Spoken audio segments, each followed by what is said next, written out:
Today is Monday, 27th June 2016. We start by chanting our pranam mantras.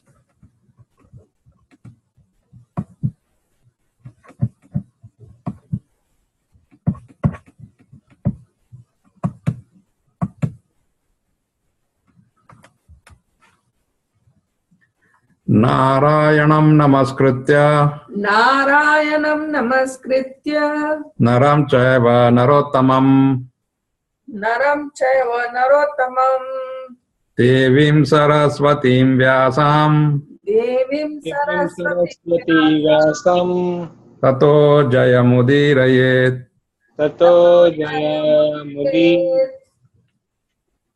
nashtaprayeshu bhadreshu nityam bhagavata sevaya bhagavate uttama shloke bhaktir bhavati naistiki Om namo bhagavate vasudevaya Om Namo Bhagavate Vasudevaya. Om namo bhagavate vasudevaya Om Namo Bhagavate Vasudevaya. Om namo bhagavate vasudevaya Om Namo Bhagavate Vasudevaya. We are in, we finished 5 chapters of first canto. Today we are going to take chapter number 6. It is further discussion of between Narada and Vyasadeva. And Naradji is telling his own story. We just, we heard some in the 5th chapter. Now 6th chapter he will tell him the entire thing. So we'll take one shloka first and then we'll go.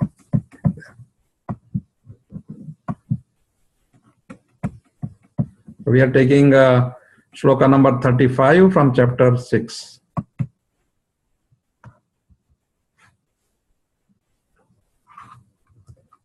Yamadibhir yoga pathe hai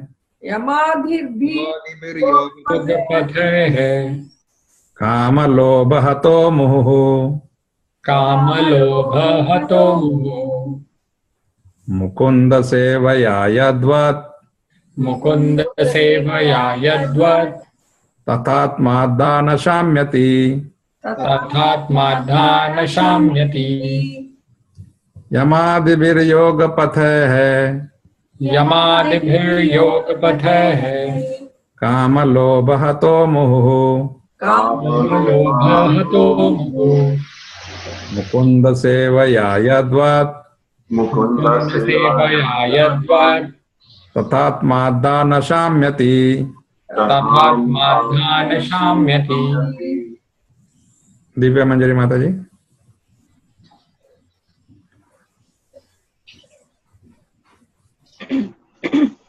Hare Krishna. Hare Krishna.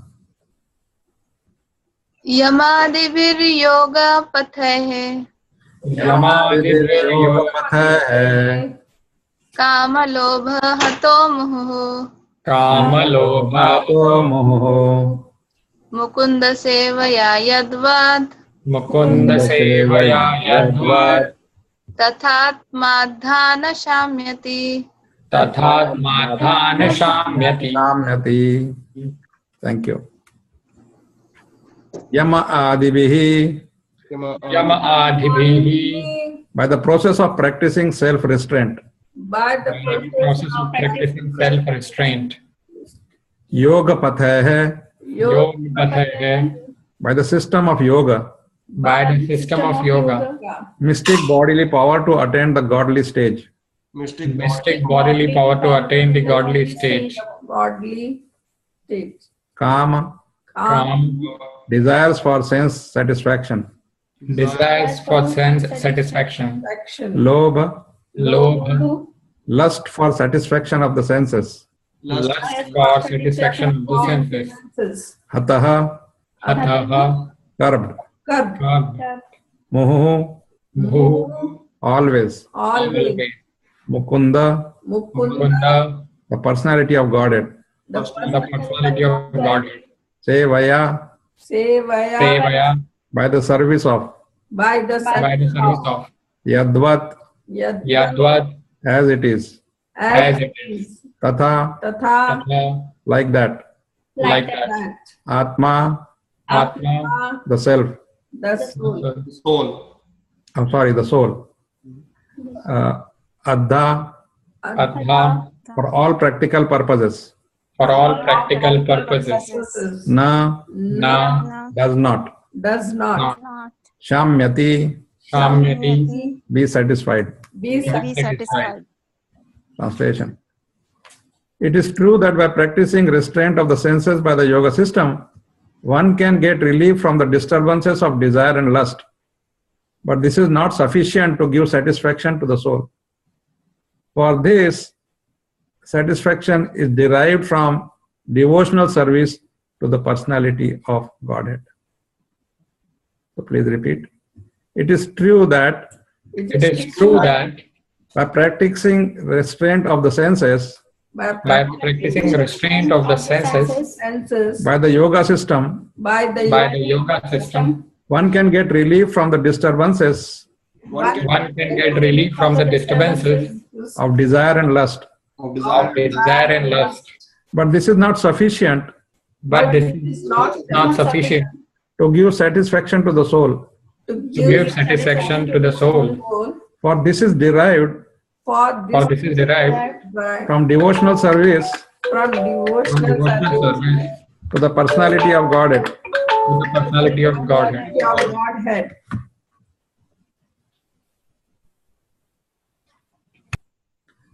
So please mute your mics now so that we can discuss.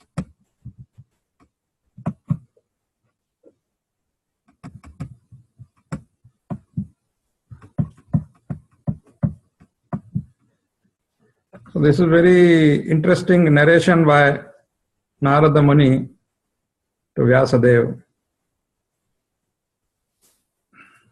In the 5th chapter, we saw that he described that how in his previous life, previous millennium, he was just a ordinary son of an ordinary maid servant.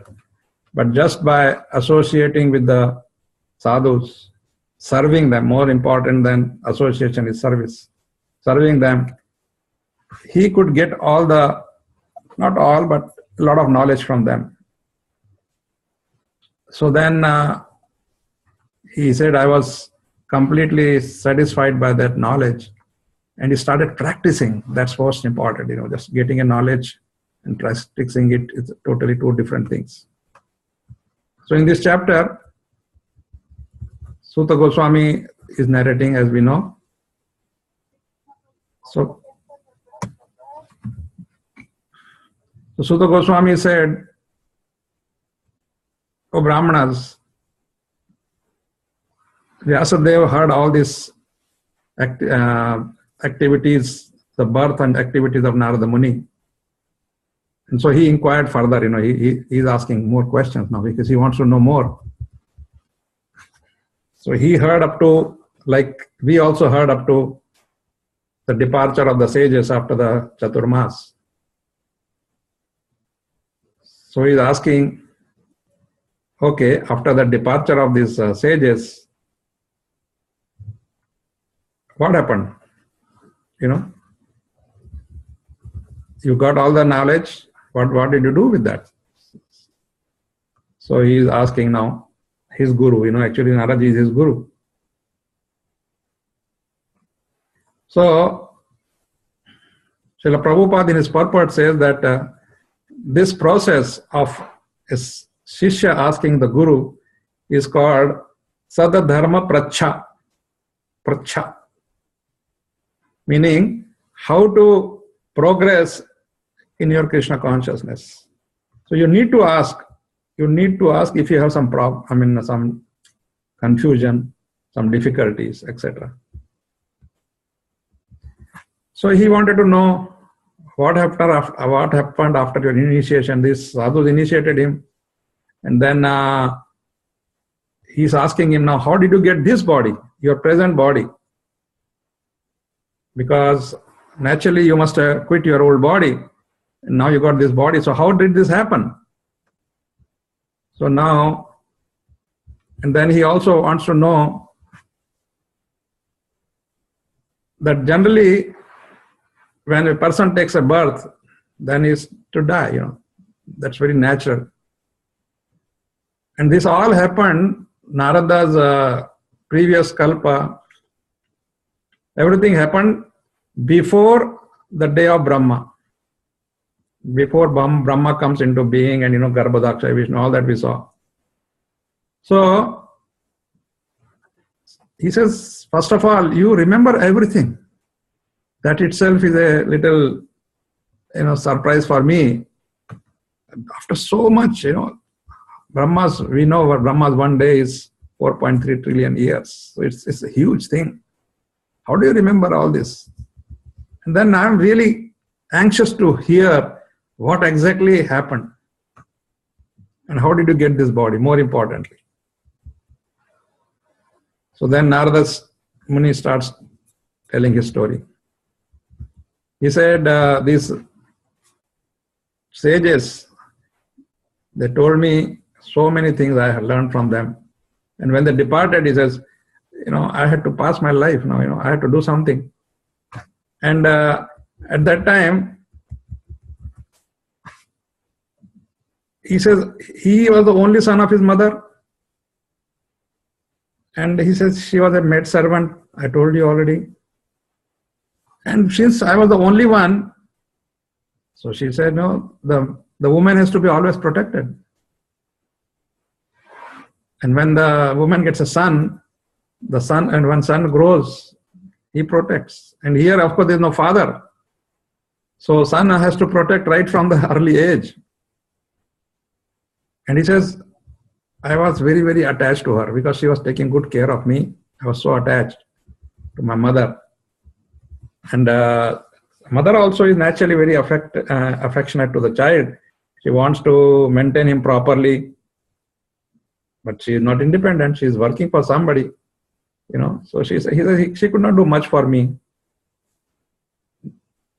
And then, of course, he says that, Narada Muni is also, as he's talking his story, he's also teaching us. And he says, everybody is like a doll in the hands of the Lord. So Lord makes us dance whichever way he wants.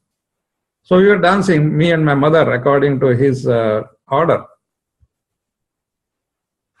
And then he says, I was just only, when the sages left, I was only 5 years old. So they put me in a school. And he says, I had no other experience. Simply, his experience was only serving the sages. And then he says, I was just in the school. And then one day, as his mother was going to bring some milk or to milk a cow, she was bitten by a serpent. And she left her body. So this is again, Krishna's way of getting you away from the attachments. If you're too much attached to something, and Krishna likes you, Krishna wants you to progress very fast in Krishna consciousness, then he takes away that thing which keeps you bound.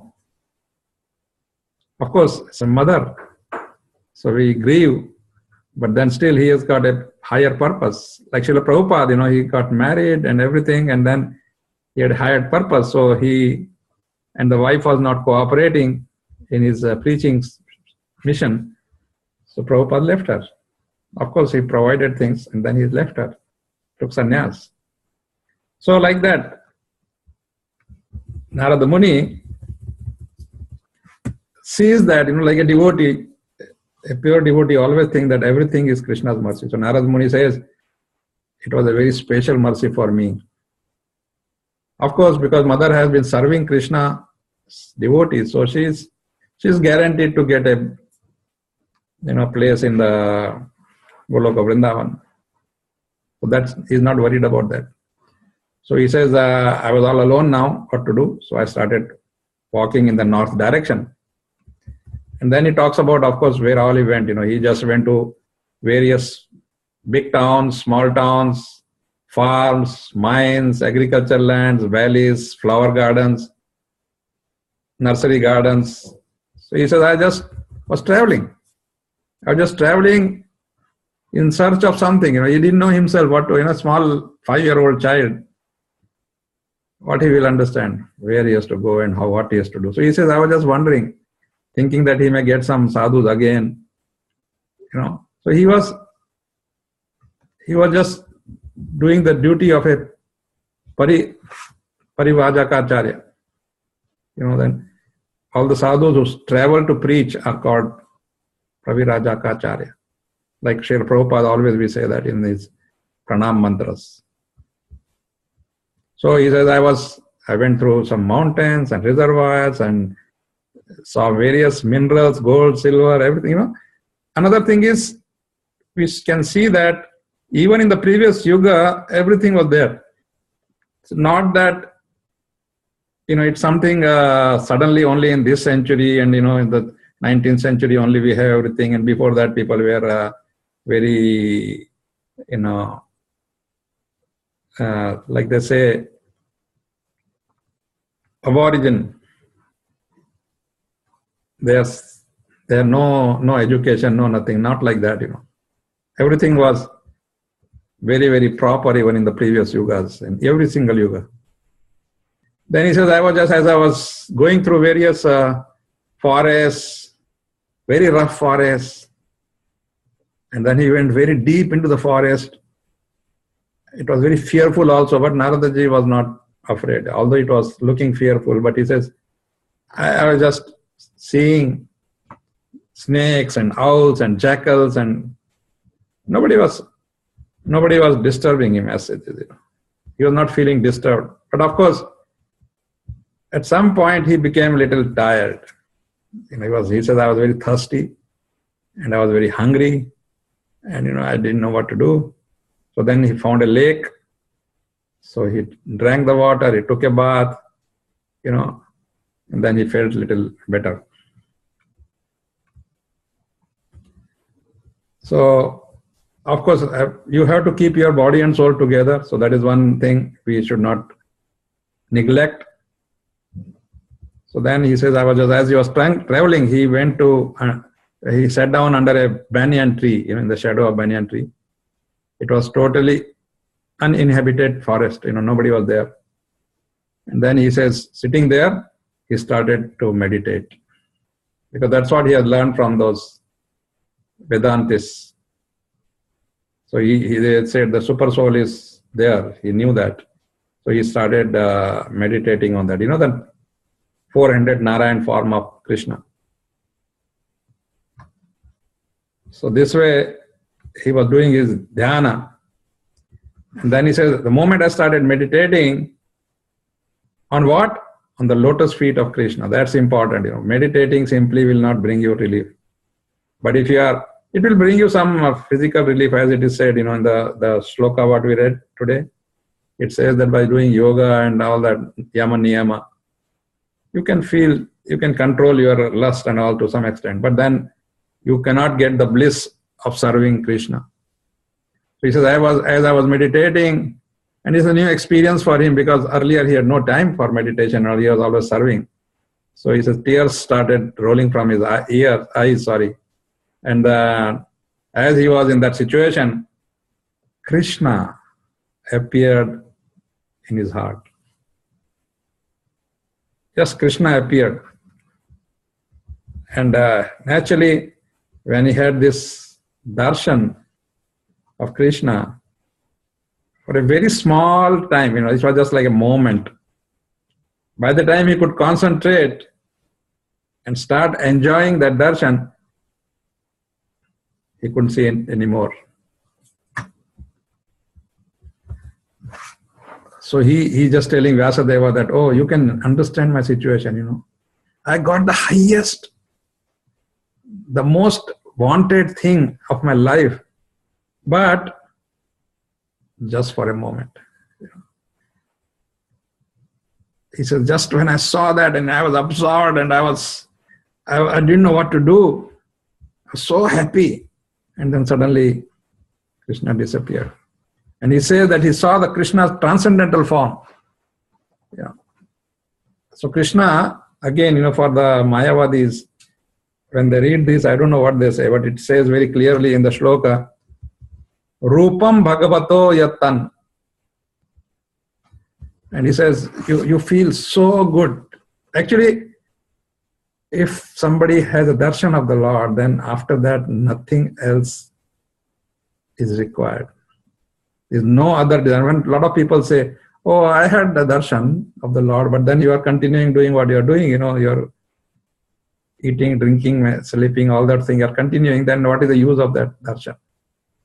Darshan means finish, that's the ultimate, as I said, ultimate desire of a devotee, to have a personal darshan of Krishna. So he says, suddenly he got up from his slumber, from meditation, and then he was in a very bad situation. Just Krishna gave him darshan in his heart, like he gave it to Brahmaji, and then he vanished. So he didn't know what to do. He felt that, oh, this is some type of cheating or something. He said, I felt very dejected, and I wanted to see him again. I wanted to see that form again, but I tried to concentrate upon in my heart to see that form again, but I could not find him. He said, I was very, very upset and I was very aggrieved. Naturally, because when you get the highest, you want to have it forever, and then you suddenly don't have it. So he says, when Krishna saw his devotee suffering like that, he spoke to me, he didn't come in front of him, but he could hear Krishna with very serious, grave voice, and he said, just to help him, Krishna said, oh Narada, I regret that in this lifetime you can see only so much of me, because your activities, whatever you did, qualify you for only so much. You can just see me for him. Because, it's like Krishna says, in the ratio you surrender, in the same ratio I reciprocate. So he says, those who are incomplete in service and who are not completely free from material taints, they can hardly see me, but you got at least so much, he says, because you did some service, so you get this much. And then Narada Muni, when Krishna is still speaking to him, he says, you have only once seen my person. And this is just to increase, why only I am again disappearing? So that your desire to see me increases. The more you hanker for me, the more you will be freed from material desires. So this is the key. This is the real key for us. You want to get rid of these material hankerings? Just hanker for Krishna. Just hanker for Krishna. And that's why we chant. While chanting, you just, ask His mercy. Ask Him. Prabhupada says you should chant in the mood of a small little baby who's hungry and crying, like that. So you should be crying and begging Krishna. For what? To give his service, This is another problem with they say, what is this you guys doing? Like Krishna can give you liberation and you are asking for service. What is this? Because they don't know the bliss of service. So they talk like that. So this is very important.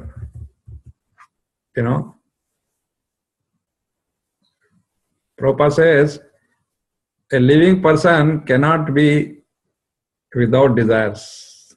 We are not a dead stone. We are not a dead material. Right? So then, desires will be there. Only you have to have a proper desire. Like Naradaji here has a desire to see Krishna more and more. It's not a material desire at all. Because he didn't say, oh, Krishna, you did not give me my boon, I wanted this and all. He didn't want anything. He just wanted to have the darshan. So, Krishna tells him, even if you do the service, somebody serves Krishna, even for few days, few hours, few minutes, he says, your intelligence will be fixed in me. And then, what happens because of that? He says, once your intelligence is fixed in me, I assure you that you will become my associate. So won't we like to become Krishna's associate? And he says, you'll give up all this deplorable, Krishna calls it deplorable material words. Deplorable. Bhakti Siddhanath Saraswati Thakur says, this is a bad place. This is the bad bargain. This human life is a bad bargain, he says. So he used to say, just like you go to the washroom or a restroom, as we say, finish your work and get out. He says, you don't want to spend your time in the restroom for more than required, right? So you just finish your job. And so same way, this material world is like a latrine, he says. Just finish your work and get out. That's what Krishna is saying. Of course, he doesn't use those words. So, he says, if your intelligence is fixed in my devotional service, then nobody can disturb you. The only thing is required is to fix Dhrada. Dhrada Nishchaya. That's why we say Dhrada Nishchaya should be what? Accept everything in Krishna's service, which is favorable to Krishna's service, and be firm in that. And then reject everything that comes as an obstacle in your service, devotional service, in your bhakti, and be firm in that. So he says, if you have this fix, then you don't have to worry about creation, annihilation, anything. He says, everything, you will have my mercy forever. So Krishna is guaranteeing here.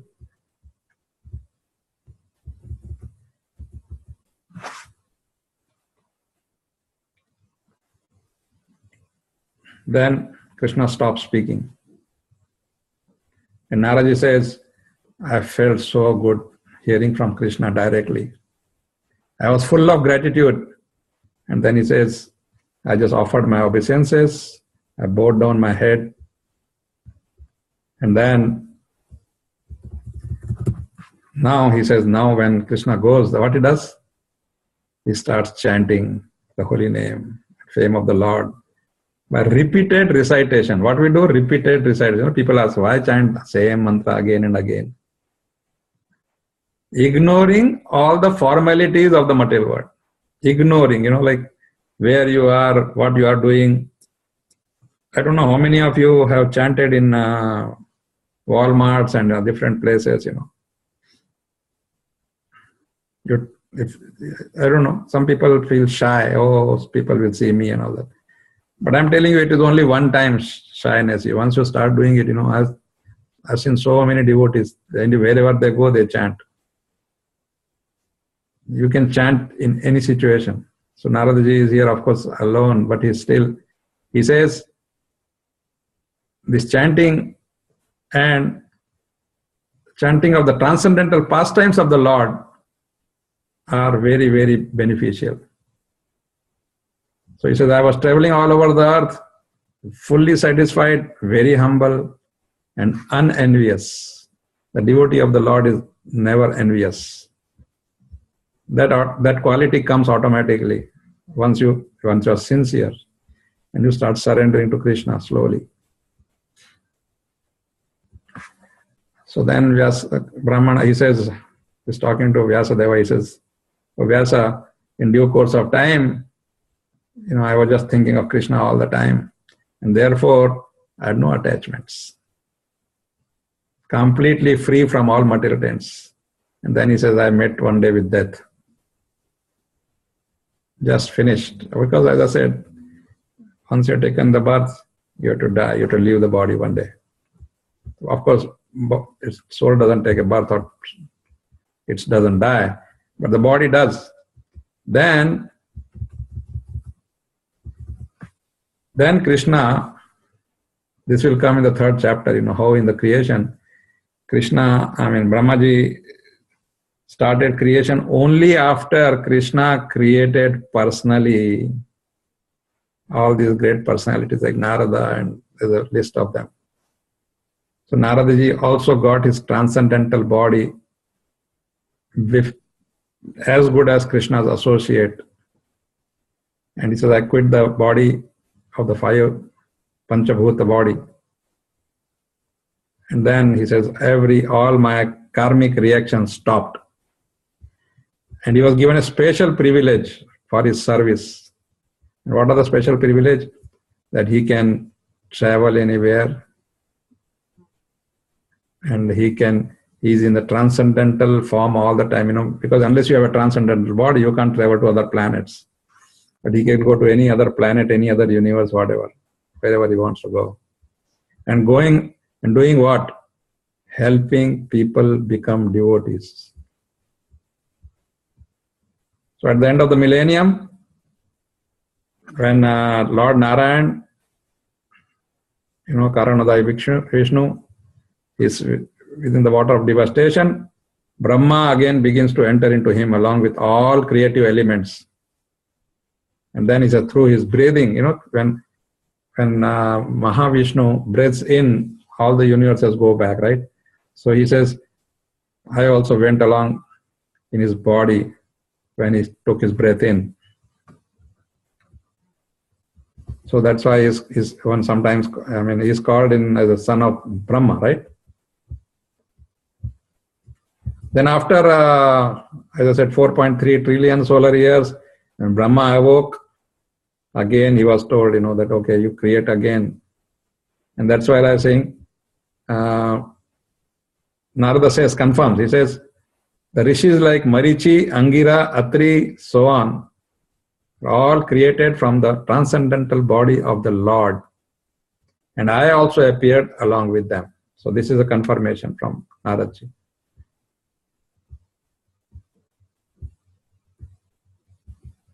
And since then, he says, by his grace, I travel everywhere without restriction, both in the material world and more in the transcendental world.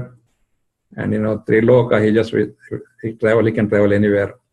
And he's doing a satatam kirtanam, satatam, unbroken devotional service of the Lord.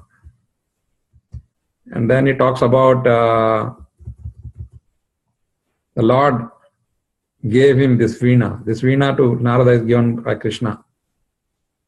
This is surcharge. He says it's a surcharge with devotional transcendental sound. And I just keep playing on that and I love that. And then Prabhupada says this is there in the Linga Purana, it is described about this particular pastime. Now he's telling all of us, Naradaji is telling through Vyasadeva, he says, and he's telling Vyasadeva also, why I'm asking you to glorify Krishna, because it's so pleasing to hear the glories.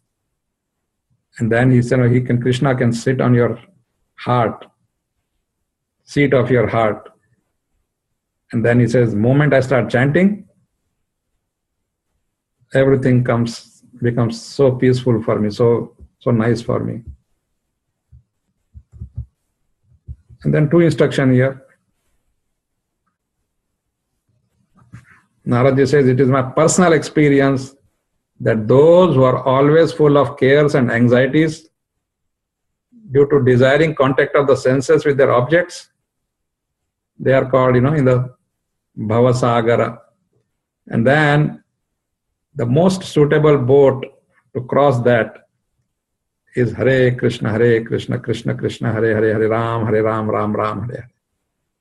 Naradaji, of course, in that yuga it was not there. So he says, constant chanting of the transcendental activities. And then comes the shloka that we today read. Naradaji confirmed that this yoga practice followed by so many people today is okay. It can teach you to control something, some senses, yama, niyama, do's and don'ts. You can control that. Some desire can go and lust can go, but this is not sufficient. Unless you serve Mukunda, you cannot get the highest bliss. And why should we settle down for something lesser?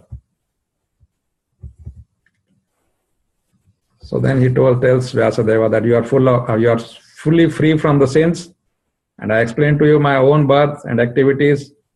So now you should be satisfied, and then you should carry on compilation of Srimad Bhagavatam. So Sutta Goswami says, thus addressing Sri Vyasadeva, Narada Muni took his leave, and then he just left while playing on his veena. And where did he go? He goes by his own will. Finish. He decides himself where to go.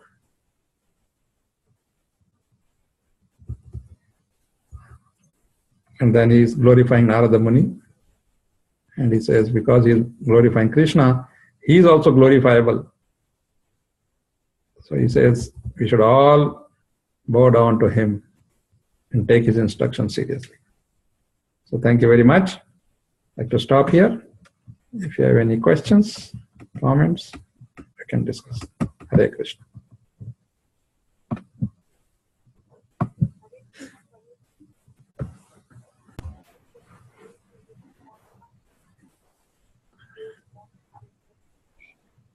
Hare Krishna. Hare Krishna, Prabhuji. Hare Krishna. My question is, you said in the beginning, like Krishna takes away, if somebody is progressing on Krishna consciousness, then Krishna takes away something which is coming in their path, like, so that they can continue their bhakti. Right. But we are born in the material world, so being a normal human being, everybody will desire something like, normal life. Somebody desires for a child, someone desires for a marriage. So, because of ignorance. Because, anyway, you finish your question first. Yeah, so on the other hand, we say that Krishna let everybody, enjoy and fulfills their desire. So, I mean, this is something, just contradictory. I'm not understanding. Again, you should understand. Only when Krishna sees a soul who is desiring to serve him, and in that service some obstacles are coming, which are generally always material obstacles. So Krishna will remove that obstacle so that that person can serve Krishna with full heart. What you are talking are all material desires which are normal for every normal person. But then devotees of Krishna are little different than normal. People also say that, you guys are abnormal. So desire has to be there. As I said, desire has to be there. But desire, what kind of desire? A devotee desires only to serve Krishna. So he uses all his desires. His own desires get fulfilled in serving Krishna. I'll give you an example. Sridhar Swami, one of our sannyasis, of course, he's left the planet long back. He was telling that when he joined Srila Prabhupada, all these sannyasis and older devotees, they joined Prabhupada when they were very young. They're just, in the college or out of college or mostly in college itself. So he says when he met Prabhupada and he just decided to serve Krishna only, and then he just joined Prabhupada's movement and started living in the ashram, brahmachari, gave up all the bad things. And then he says he had only one regret. He was, honestly, he says, I'm telling you, there was only one regret. And that was that he was loving these computers too much. He says, I was computer freak, always wanting computer. So when in the first few days, few months, couple of years, because there was no money in ISKCON or anything like that, Prabhupada just started. So everybody was just slogging it out. All the devotees, they will work 20 hours also sometime. But then he became the president of Bombay Temple. And he says, Krishna fulfilled my desire for having computers, because he says, now in our ashram there are so many computers and I can use them for Krishna's service. So Krishna will fulfill the desire, even material desire, which is towards his service, which is going to be used for his service. Prabhupada always used to say this, all these mics and tape recorders and this, all these people, materialist people, make it for us so that we can glorify Krishna. He says, we don't make it, we don't run after that, we don't have to do research on how to do it. And the people are there doing already, right? So your question about desires, about material things, that's very common. That's exactly Krishna consciousness. Those desires we have to convert into serving Krishna. For example, you love, let us say, gulab jamun. I mean, I'm sure everybody loves gulab jamun. But then, how do you fulfill that desire? So if you make the same gulab jamun for Krishna and then offer him, and can't you eat it, right? Instead of simply going in the market and buying for yourself. So a devotee, when he or she goes to even the market to buy things, they always think about Krishna, okay, Krishna will like this, Krishna, like that. This dress will be very nice on Krishna. My wife, whenever we go to the market, she suddenly enters some artificial jewelry or any other jewelry, and I asked her, what are you doing? She says, no, let's see something, if we can get something for Radharani. And then, her whole concentration is that. So that's a bona fide desire. But to have something only for yourself and not bother about Krishna, then it becomes a material desire. Okay. Yeah, Prabhuji. Slowly, it's a process, it's not going to happen overnight. Don't worry about that. But a time will come when you yourself will not get interested in doing what we are doing normally now, like, okay, that's what happens. That's the sign of progress in bhakti, that your worldly desires start coming down slowly, one by one.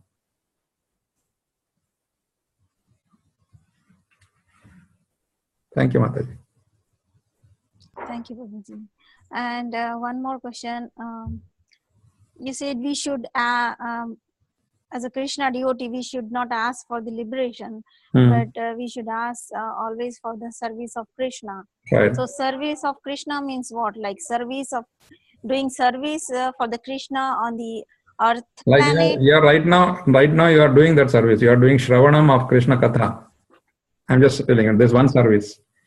Chanting, making a bhoga for Krishna, dressing him, cleaning his temple, Bhagavatam class, you are chanting, you're everything, bringing up your children so that they become devotees. That's also Krishna service. It's not that, Krishna service means you just sit in the temple for 24 hours. No, not like that. Every that activity that you are doing, which are bringing you closer to Krishna, are Krishna's devotional service. So that means like we can take birth again and continue doing the service? Not necessary, that depends. See, that's what, Krishna says at the time of, if you understand his transcendental position, that he is the Sarva Karana Karanam, and then you understand his Leelas and everything, then Krishna says, I will take you back. You don't have to come back to this world again, Ultimately, the goal is to go back to our original home. But suppose, like Narada, Krishna says that in this life your service was not good enough to take you back. So I'm just giving you little darshan. So Krishna will arrange, even if you have to come back again, you may be born in a devotee's family, or you may be born in a place where all the facilities are available for serving Krishna. But the best is to go back. Prabhupada says, you can go back to Krishna in this very life, don't have to take so many births. Because if you start practicing now, then you can see that there's so many devotees who are leaving their bodies at a mature age. Everybody is sure about them that they've gone back. There's one devotee, He's still there. Wherever I saw him in so many places. He just dances, The moment Kirtan starts, he gets up and he dances at his own place. He doesn't run here and there, just keeps dancing. So when Maharaj told him, Haribol, he called him and then he told all the audience that this devotee will go back to Krishna simply dancing, because he's dancing for Krishna. He's dancing for Krishna. He's thinking that, okay, moment Kirtan starts, Krishna should be pleased with your nice dance and nice singing and nice music and so on. So Krishna's service is very, very vast. It's not some very small little narrow thing that, okay, you do this and then only. No, not like that. Ultimately, let me also share one more thing. Ultimately, it is your consciousness. With what bhava you are doing it. If you are doing it artificially, Krishna will find out immediately because he's there. Anyway, he's witnessing. He's a witness, right? Yes. Yeah, thank you. Anybody else has any question? I have a question, Prabhuji. Please, go ahead. Please explain me Mayavadis. I don't know. I hear it a lot. I don't know. Yeah. Mayavad means impersonalist. Those who say that everything is one, Advaita, there's no difference between Krishna and us. He is also soul, we are also a soul. And ultimately, both us and Krishna, both we have to merge into the Brahman, because they say the origin of everything is Brahman. So everything goes back into Brahman. You merge into Brahman. Brahmani means, according to their Brahman means it's a Brahma Jyoti, which according to us as devotees, it is the effulgence of Krishna, his bodily effulgence. Krishna's body is so effulgent that it's just like a Jyoti, bright light. So Mayavadis believe in that we will at the end of this life, they say that we are spirit souls, but while we also say we are spirit souls, but they say, Aham Brahmasmi. So they are made to believe that you are also Brahman.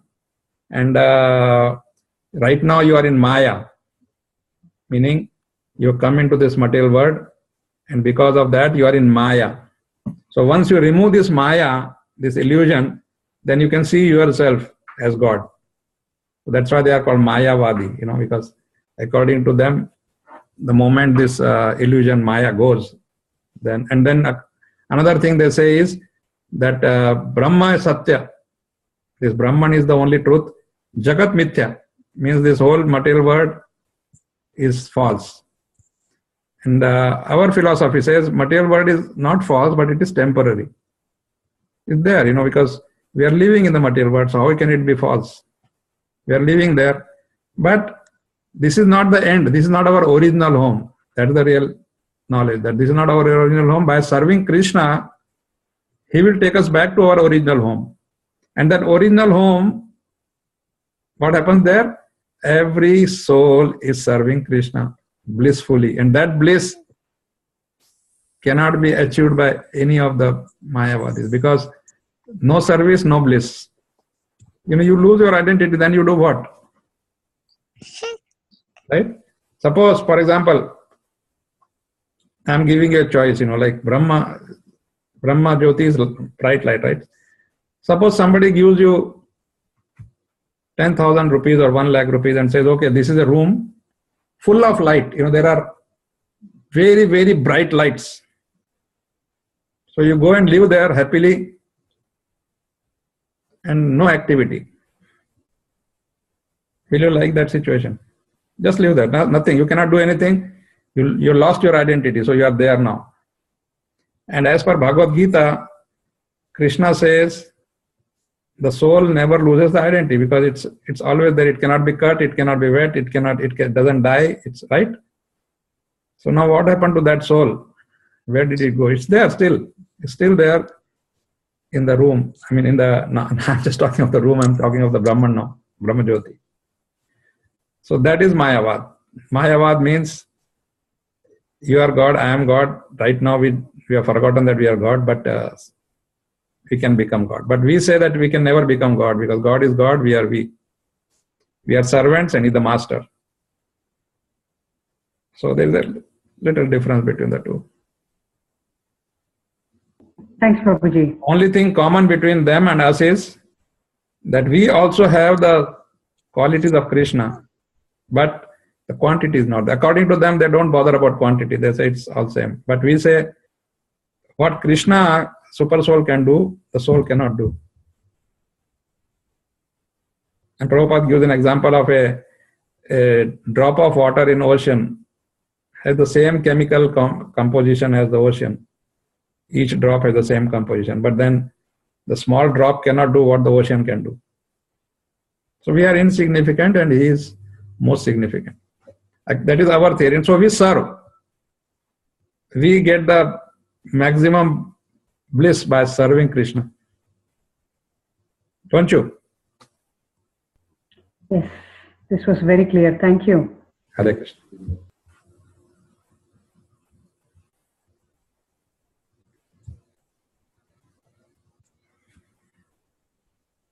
Anybody else? Has any question, comment?